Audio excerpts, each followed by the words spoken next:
Hello, and welcome to Life's Dirty Little Secrets. I'm Chris McCurry. And I'm Emma Waddington, and today we're exploring the self-help paradox with Dr. Joe Oliver. Joe is a clinical psychologist and director of contextual consulting, where he trains therapists internationally in acceptance and commitment therapy.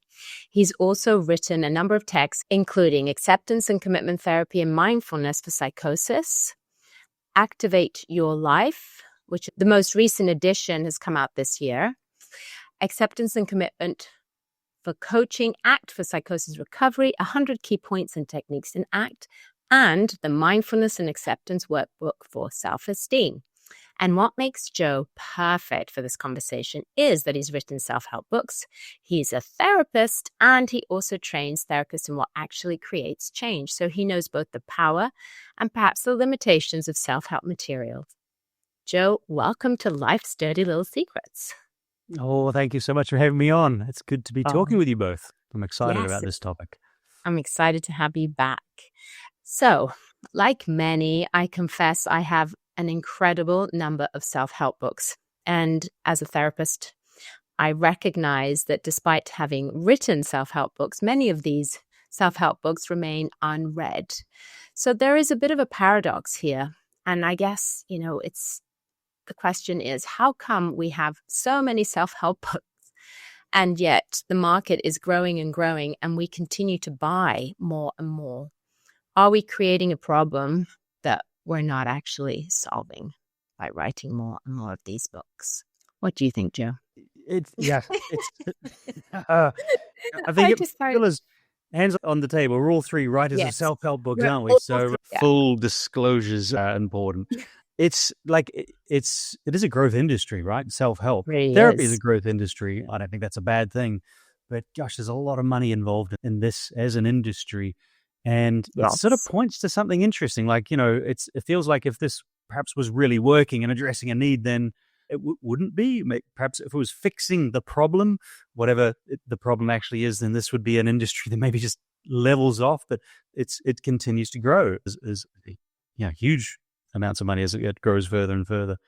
So I think there's a lot to unpack about what is actually happening there. It speaks a lot to us humans and how we think about our problems. Yes. And apparently, 80% of people never actually finish the self-help book, which makes it really interesting. Apparently, we get a sort of dopamine hit when we buy the book, but we never get around to finishing. So it's almost like the actual buying makes us feel better, but the not finishing potentially is the part of the problem, that we find it very hard to finish these self-help books. Well, it's not just self-help. I have 2 or 3 books on time management, and obviously they've been of little use to me. Or you go to any section of a bookstore, if you can find a bookstore, and whether it's the business section or a weight loss, exercise, there are tons and tons of books out there for all these different topics, all promising to make your life better in some way, whether it's your business acumen or, your abs or whatever. So it seems like it's just human nature to be seeking improvement. I'm wondering if anybody's done any research into who buys self-help books. If there's a certain demographic, upper middle class, perhaps the worried well. I just wonder if anybody has that the data on that, because I'd just be very curious in who's buying all these books. I know parents are buying books. When Emma and I were first, looking into writing, our first parenting books, we found out that there were 66,000 parenting books out there, and I'm sure the number has only increased in the last few years. That's right. Apparently, the industry is worth $13 billion. The self-help book industry. I don't know what the parenting self-help is, probably a good chunk of that. At least, yeah. So anyway, I'm just curious, do you have any thoughts on that, Joe, as to who's buying these books? Not particularly data-driven, a little bit. I mean, I feel like there's obviously, when you talk about parenting, right, there's a group of people who do buy those books and a group of people obviously who don't. I think one of the interesting trends is like different generations and the way they consume self-help material. I feel like, we're talking, I guess, largely about books, right? But, self-help there's all sorts of ways that people get self-help. And of course, for better or for worse, digital platforms and social media is a fantastic, it's definitely a new and novel way to get self-help. I caught myself, I was going to say it's a fantastic way. I think it's like a double-edged sword in some respects. We can come on to that. But, younger people definitely consume self-help materials differently, faster, shorter, more available, more searchable. Can you imagine like watching for example, a 5-minute YouTube video on your particular problem of choice versus going to your bookstore, paying £20, euros, dollars, and then reading that over a period of, if you're lucky, weeks. That's a huge commitment. 5-minute YouTube video, or I don't know, a 60-second TikTok video, even better. Gosh, you churn through tons of those in half an hour. There's something definitely, I think, about the way in which the generations are consuming self-help material differently, which is important for an older generation to keep the finger on the pulse on. So is that better that the information is in these more digestible bites? Is it better? A good answer, an annoying answer, that would be, it depends. And which is to say, just come on, psychologist, give me a straight answer for once in your life. Yes or no, tell me. Never.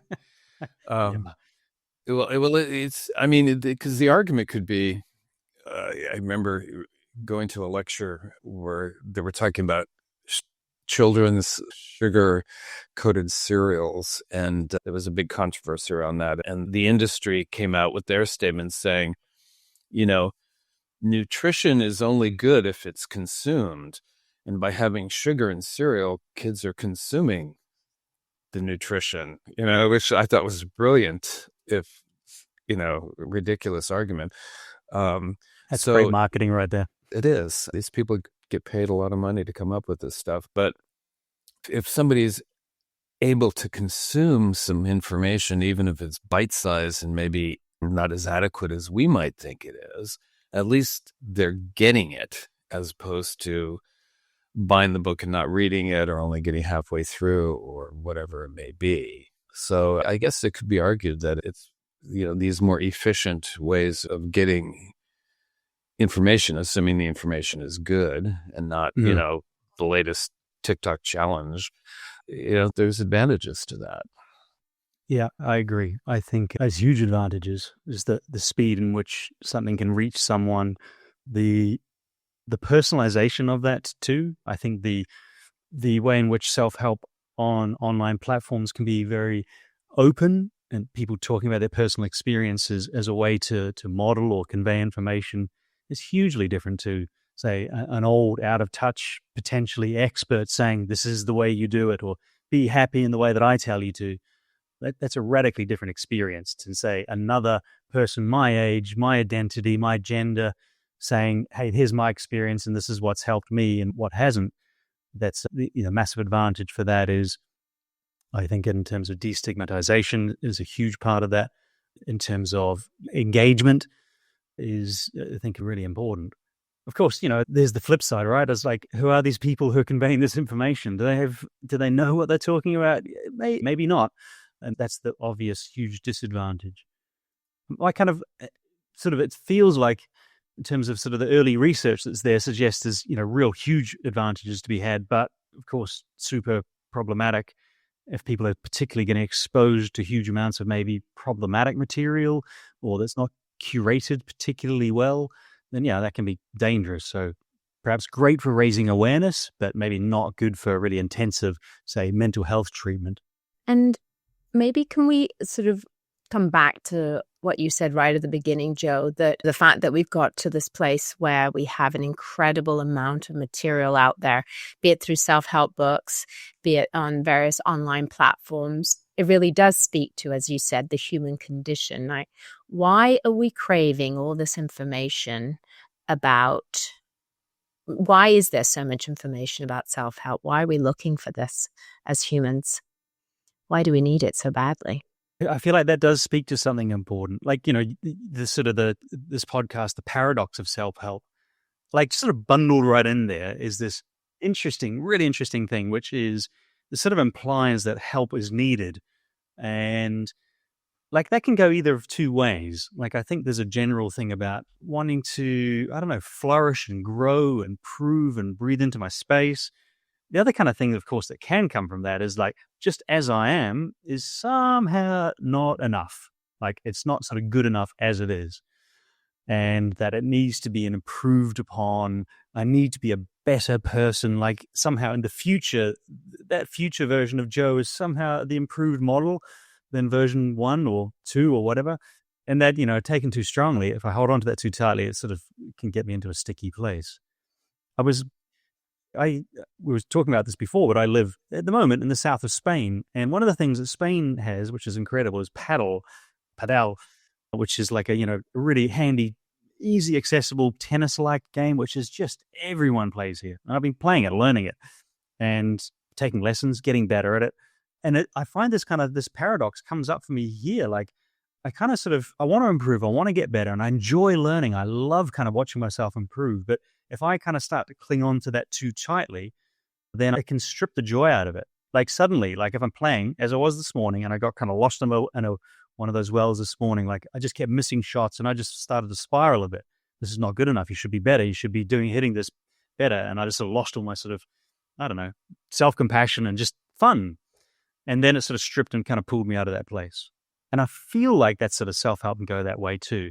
Like it has scope for, that flourish and growth, but it can pull us in that, I don't know, like there's something kind of wrong with me. There's something kind of broken, something that needs fixing. Well, it's the idea that where I'm not is more important than where I am. And Exactly. Creates a lot of dissatisfaction and anxiety. And then you are seeking, the answer to that. How can I be at that place that I want to be quickly? Yeah. Gosh, it's interesting. As you talk, I'm thinking there's a really good book entitled in there somewhere, isn't there? That'd make a great self-help. Yeah. How to be happy where you are and not where you want to be. And we can go on tour and, make a lot of money.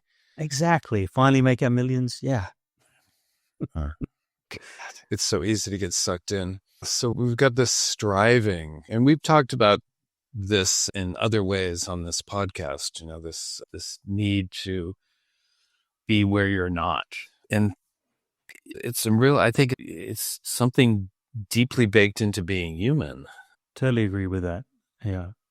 Not in a bad way. Could be. You can pathologize.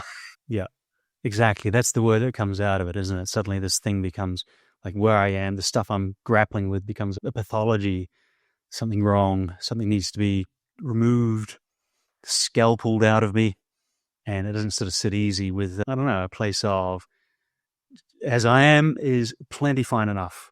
It's that sort of sense of good enough can even just about sound judgmental in and of itself. Like, it's good enough. It'll do.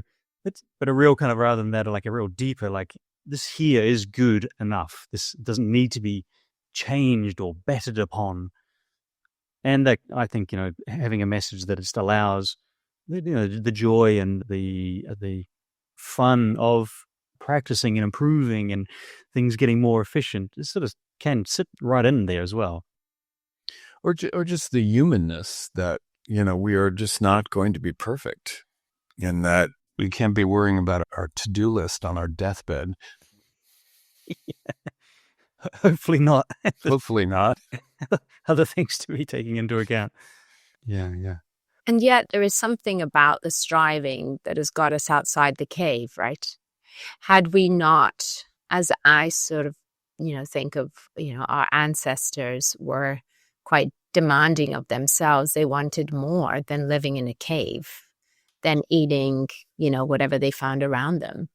They wanted to go further and take risks and were driven to explore and want more. And thanks to that sort of inherent characteristic of humans, we have reached the moon. We found, cures for cancer. We now live, much richer and longer lives. But, it is a double-edged sword. It can keep us feeling very stuck and never enough. Mm-hmm. And I guess that's what the self-help industry in a way is inviting us, is to strive. But perhaps there is also a place for, those of us who have written fantastic books, as us three, of course, for some really good advice, because, the human condition is such that we do struggle with our internal world. Hmm. And I guess, like you were saying about, some of this more recent evolution where content has become shorter and punchier, the accessibility is greater. Perhaps, there is something really important about this material that can go out there and reach many more, because we do struggle. This human condition that we've talked about also creates a lot of suffering that perhaps some of the self-help can address. What do you think? Oh, absolutely, yeah. It's as you're talking, I was reminded by one of my first memories. I've got two kind of key memories that stand out to me with my own personal journey with self-help, because I love self-help as much as the next person. I love kind of buying self-help books and getting good tips and ideas, and it's so cool. I remember reading, this is the memory anyway. It was Susan Jeffers' book, Feel the Fear and Do It Anyway. You've read that book? I remember that one. Oh, an amazing title, and actually a really good book. I agree. It's a great book. Yeah, absolutely. My memory, anyway, was just one day reading it. I remember where I was. I was in Wellington, New Zealand, and I was kind of like a student at the time. And I don't know what the passage was, but I was just reading it. It was probably talking about thinking or self-critical thinking. And as a result of that, I just suddenly started tuning into my own dialogue. And it was the first time I think I became aware of the degree of self-criticism that was in my mind. I just remember just being kind of like shocked at it. It's like, oh my gosh, I can't believe I just said that to myself. And it was a real insight. And just because I just never heard it quite so, in a way that I was just quite so distant from it, like someone else sitting in my head listening to me talk to myself. And it sparked off this sort of like a real long-standing interest in, of course, the effect of that, the emotional repercussions, and then also more deeply, why do I talk to myself like that, and how does it all work? And anyway, it was for me a really powerful book to read, and those kind of insights. It was a really sort of probably at a time that I just needed that sort of that drip coming from her, a book that resonated, and it's like, oh wow, here's something really interesting to take into account. Notice this part of your mind at work. Yeah, I remember that book. I remember the title was so powerful. Feel the fear and do it anyway. Like that had never occurred to me. Mm-hmm. That you could feel the fear and do it anyway. I know it now seems so obvious, and it's so sort of wrapped up in the work that we do. But at the time, I think I was a student as well. And just that language, really opened up an alternative. So you're right. It is some incredible material in self-help that can just can capture you in the right moment for it to really, truly resonate. Yeah, absolutely. Yeah. So, out of, 250 pages, you get one thing like that, which, is great. It's a great takeaway and it makes a difference. And the rest of the book is just, maybe there's another part of the book that resonates with somebody else. And you just don't know. There's a little bit of me kind of as an author kind of kills up and shrivels and dies when I hear that. Because I don't know how it is for you guys. I know what you're saying, Chris, absolutely. Like, one size doesn't fit all. And the blood, sweat, and tears that goes into the book, and the thought of books that I've written, inevitably, of course, they will be sitting on people's bookshelves. It's like, oh, do you know how many hours we spent writing that thing? Yeah, it's all good. Every sentence, it's like squeezed out of my soul, and you should appreciate it. I'd be interested to hear what your favorite self-help books are, but the other one that stood out to me was, I guess they stand out because they just landed at a certain point, kind of probably my young teenagey angsty self, was The Road Less Traveled by M. Scott Peck. The bit that stood out to me that I loved was the very first line. I opened a self-help book. I don't think I'd ever read a self-help book before, expecting like some sort of wise sage advice about how to improve. The first three words were, life is difficult. I was like, oh, I was not expecting that. And I was like, it's still something that resonates with me still today, because I don't know how it is for you guys, but I think that's a true statement. I think life is enormously difficult. And it was such a nice thing to hear in a self-help book. It wasn't going to, charging in with kind of pom-poms and, life is fantastic and be happy all the time. Just a real, deep acknowledgement that, like it's okay to struggle and stuff you're working through is probably reasonable and human. And it was, a really felt very a personal message for me to hear. I really appreciated that. Well, I mean, Emma knows well, and our listeners have heard me say that my favorite definition of resilience is struggling well. Great. I love that. Yeah. Absolutely. It is a struggle. And going back to the good enough idea, Winnicott's good enough mothering, good enough parenting. It's like, or Kelly Wilson says, God help the person who had perfect parents. Absolutely. Because, that's character developing, as it may be at times. Yeah. So I was just going to say my one of my first memories was The Happiness Trap, Russ Harris's book. I remember I actually read it in Cuba many moons ago, and it was the first time I was doing sort of dipping my toes into ACT more, and the idea that there's a happiness trap, it was phenomenal. And it really resonated. So I'm just thinking about this idea with self-help, how perhaps one of the powers that it can have is that it's very self-directive. We choose the title, we choose when we read it, that those contextual variables can be more controlled by us. We can read it at different times. We can put it down. We can pick it up again. As you're describing it, Joe, I can see the power in that. I don't think I'd thought about it in that way, how it can be deeply personal in a way, the journey with the different messages and what we read. And there's many self-help books that I've picked up and they haven't resonated at all. Usually pretty early on. So I do agree with that statistic that sort of 80% of the books have never been read to the end, because I think it's that first sentence, those first few chapters that, give us that dopamine hit and make us feel really seen and understood. I was interested in sort of in the lead up to this was like thinking about the question. I think maybe you'd asked Emma in advance, like, does self-help actually work? And there was one question I was interested in. And if it does, like, where does it help? Like, I don't know, self-help books or bibliotherapy, books designed for therapy, those kind of trials and studies and self-directed therapy, all that stuff. And I was really happily surprised to hear that it actually does. Some really good studies out there showing, meta-analysis showing it's really powerful. Not everything, but in the right context and the right time, they can have some really beneficial effects. And that sort of, I don't know, was a bit of me that was feeling a bit cynical about it. Like, do people read this stuff? Do they get anything out of it? And so, reading that and hearing it, this is, in some instances, as powerful and useful as psychological therapy, face-to-face seeing a psychological practitioner. Like, wow, that's important.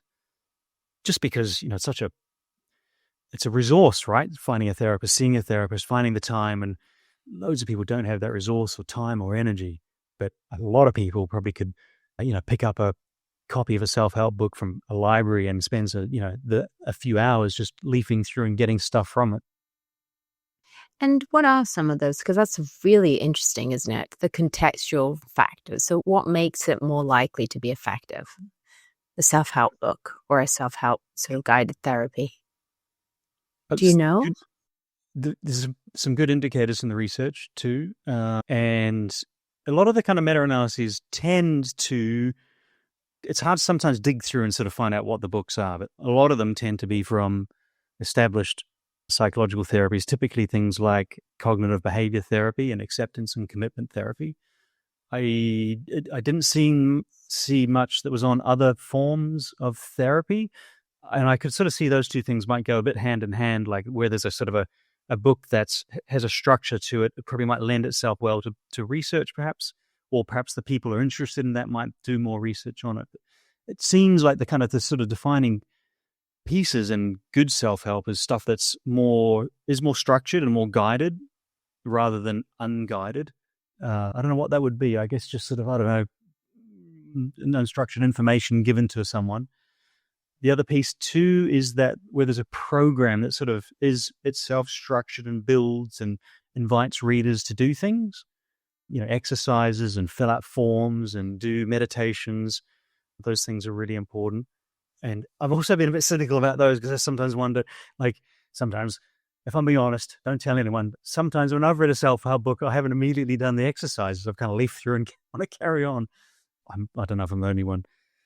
And lastly, there's a third factor, which is sort of like motivation and fit. It's kind of unsurprising there. If someone's really motivated and keen and wants to, those are the people who are going to get more out of a self-help book or self-help content. That's really interesting. That's really good. And kind of, it's parallel to when therapy is effective in a way. Like if we think about, we're not going to change unless we do things differently. So we can sit in a room with someone who, can validate us and make us really warm and seen. But if we don't actually do anything different outside the room, we're not going to see changes to our life. So in a way, it's not that dissimilar.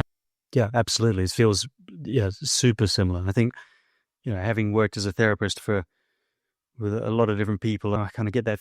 I know that feeling. You can sort of have a sense sometimes when it seems more likely it's going to bite a bit more. And I don't know, yeah. And sometimes it's just like that kind of when therapy or self-help or something just lands in the person's life just at that right time. They've probably been through the cycle a few times. They're maybe frustrated, tired, or really want, they're just therefore a bit more motivated, and something lands in their lap, whether it's therapy or a book or a podcast, for example, and then it just sparks them and gets them moving in that direction, doing the active things that are more likely to get them moving and going.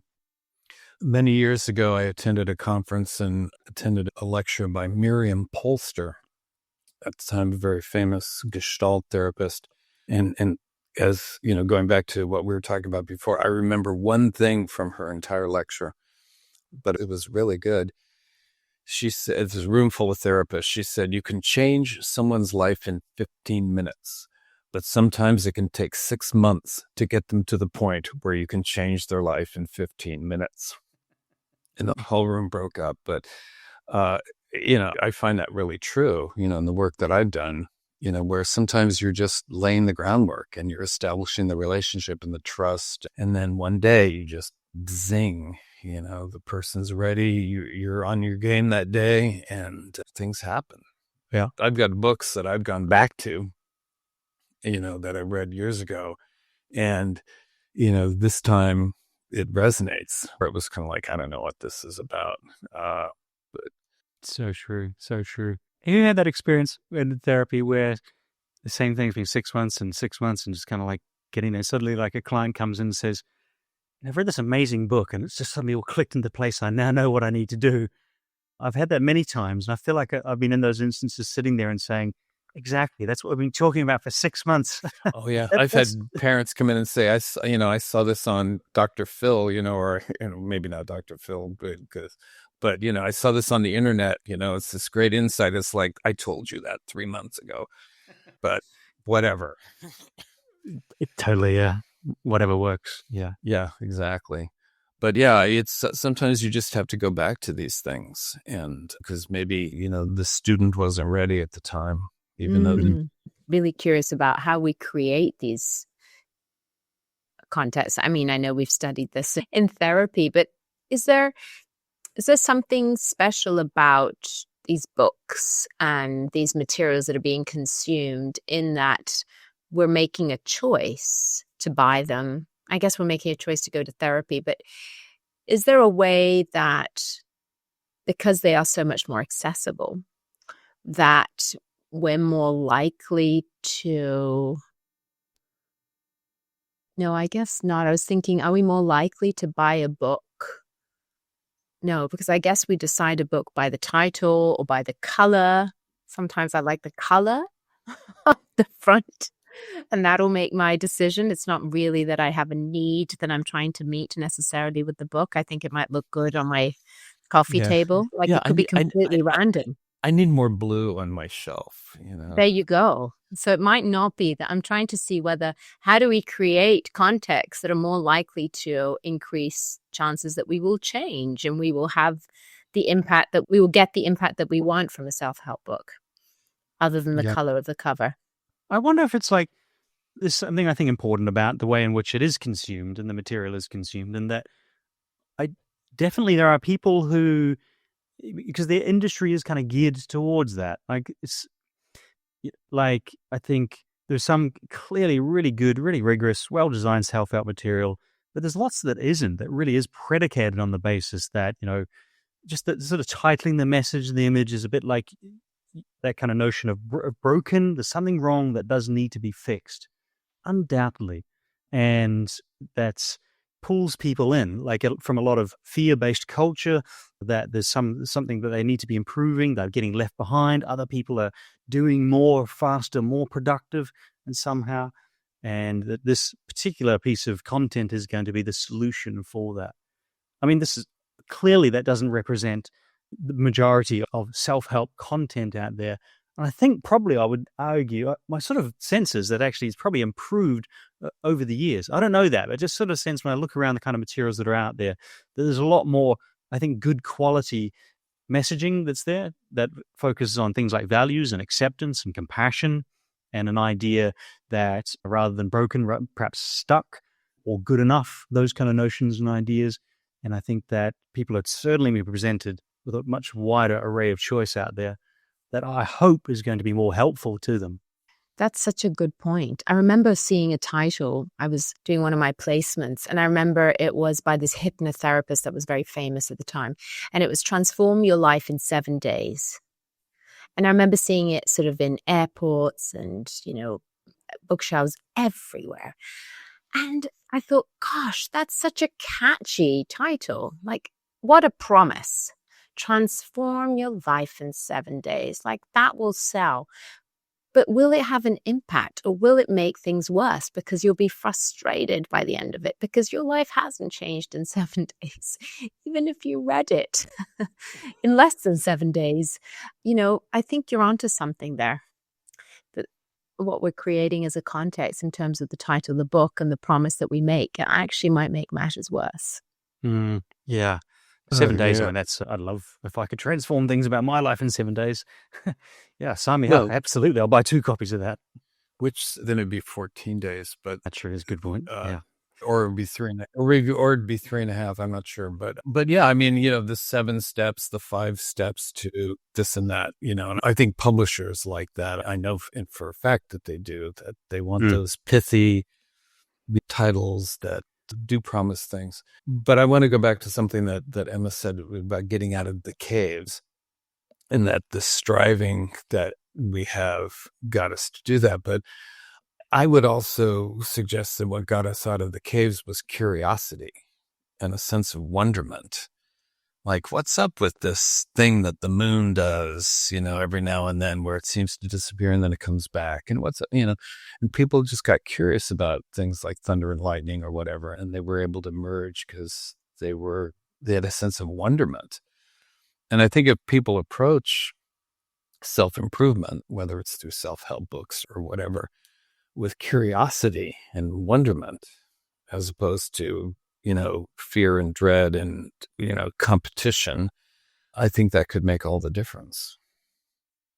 I totally agree with that. Yeah. It's like there's sort of like a values piece dropped into that, just changes that set of behaviors, which on the surface could look exactly identical. But when it comes from a place of curiosity and approach and interest and engagement, then that same thing about how can I get better at life? How can I get more efficient or effective, or whatever it is? And that's going to lead me down such a different path. And that's exactly the number one thing that I should get this tattooed somewhere, because it applies to so many things. Number one thing in my paddle game is if I go into that thinking, just have fun, it makes such a difference. And, the paradox, of course, is I play better and I enjoy it more and I'm more engaged and I'm learning much more effectively. And, I think that's just, I know that applies to so many things in terms of our ability to learn. When we have that kind of frame of reference, then transforms our learning abilities. And I Right. guess it's the old amygdala, isn't it, that we talk about a lot on this podcast? Like if we're approaching something under threat, under fear, and, thinking that we're not good enough, that we're not going to, get that partner, we're not going to find the one, or we're not going to get the job, or whatever it might be that the self-help is sort of promising, then that creates a lot of anxiety and threat, and that will shrink the way we see things. It will shrink the way we respond to the material. It will lead us to be less creative, less open, and we're less likely to challenge the information too. Perhaps Yeah. think that something is not useful when we're under sort of that state of fear, I guess, too.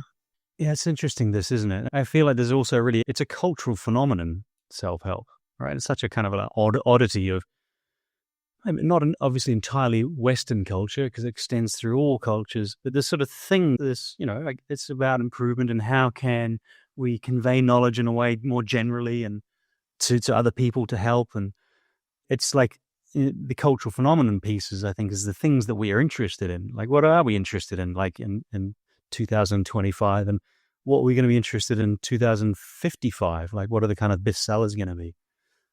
Also, in part of the prep for this, I looked up the kind of, where did the self-help start from? And it was, apparently it was a book in like back in, I don't know, 1850s or something have you heard of this before? I didn't know this, but it was a book called, surprise, Self-Help, by the fantastically named Samuel Smiles. And it was kind of a mix of sort of Victorian, I don't know, lecturing and sort of preaching and moralizing about how to sort of improve your life and be a better person. And, like I think about the other, what was it, 1950s, Dale Carnegie's, what was it called? Ooh. How to Win Friends and Influence People. Right, yeah. Like, what's that about? What does that culturally speak to that was kind of important at that point? And I actually read that book, and it wasn't quite as bad as the title suggested. It was quite a nice book, I thought. Then you had Stephen Covey and, the 7, yes, whatever, of the successful people or whatever. And, my mother's day, in terms of parenting books, it was Benjamin Spock. Right, yeah, that's right. And she said the one thing that she took out of that book was your child can reach farther than you think they can. So look at you now. Grabbing things off the table or whatever. And she found that very useful with her 6 kids. But, you mean like literally reach farther? Yeah, they can literally, like if you think that object is safe where you put it, it probably isn't. I thought you meant like their ambitions or something. They're striving. Yeah, don't hold your child back. They can reach far. That's a good interpretation of it. I like it. No, it's much more mundane and practical than that. That sounds like a very 80s thing. Like, you're right. I feel like as we're describing self-help, you could say that some of the religious texts, the Bible, is a form of self-help, right? It's got guidance. It tells you what not to do. I mean, I won't claim to be very familiar with the Bible, but, in some of the things that you are describing, some of the sort of old religious texts were about self-improvement. Oh, yeah. I mean, the parables. But you could go back to Aesop's fables and some of the other stories, the myths and legends that, again, it was a lot of like, don't do this or you'll be, chained to a rock and have birds peck your eyes out for all eternity or whatever. But yeah, it's good advice right there. Yeah, exactly. Don't piss off the gods or this will happen. But yeah, I mean, I think this has been part of human beings forever. Yes. How to avoid getting into trouble and how to improve what you're doing. Yeah. That's right. But the language changed, and that you're saying, Joe, the sort of information and what was your priority, like, making sure your kid doesn't, get hold of that, hot stove. That was probably really important because that was probably a high risk. Whilst perhaps today we're thinking beyond our, flower pots and sort of closed surfaces. Or, how not to get your eyes pecked out by crows. So any concluding thoughts? I think there's probably some thoughts about, for an author out there, there's probably thoughts for consumers of self-help. I really like the idea where self-help comes from this is my own personal view, that where it comes from a place of humility rather than expert on top of the mountain preaching to me, this is the one way to do it. This is my personal stances. I really appreciate it when authors aren't shy about their guidance and the things I've learned and the expertise, but also at the same time acknowledge their own humanness. I find that just really useful. And I personally really appreciate self-help that just allows for a place of stuck but not broken, allowing people to come to a place of, acceptance, compassion. And that last bit, I really do. This is me again. I like a good practical tip. I do like a top 3 things you should do, to stop your eyes getting pecked at by crows. Tell me those top 3 things. Because I don't want my eyes pecked at, but I like those things, stuff that's practical. So true. And I guess in a way, the fear that self-help can be reinforcing this idea that we're broken somehow. The same applies to therapy, really. It is a risk and that might put people off going to therapy and choosing self-help instead. This fear that they'll be judged or they'll feel worse, and instead they'll pick up a self-help book. So the risk is in both camps and in many others, obviously. Yeah, I agree. Yeah, life is risky as well as struggle. There's another good book title in there somewhere. Thank you, Joe. We'll have your books in the show notes. Fantastic. Thank you so much for having me on. It's been great to talk with you guys. Fascinating stuff. All right. Always a pleasure. All right. Take care. Take care.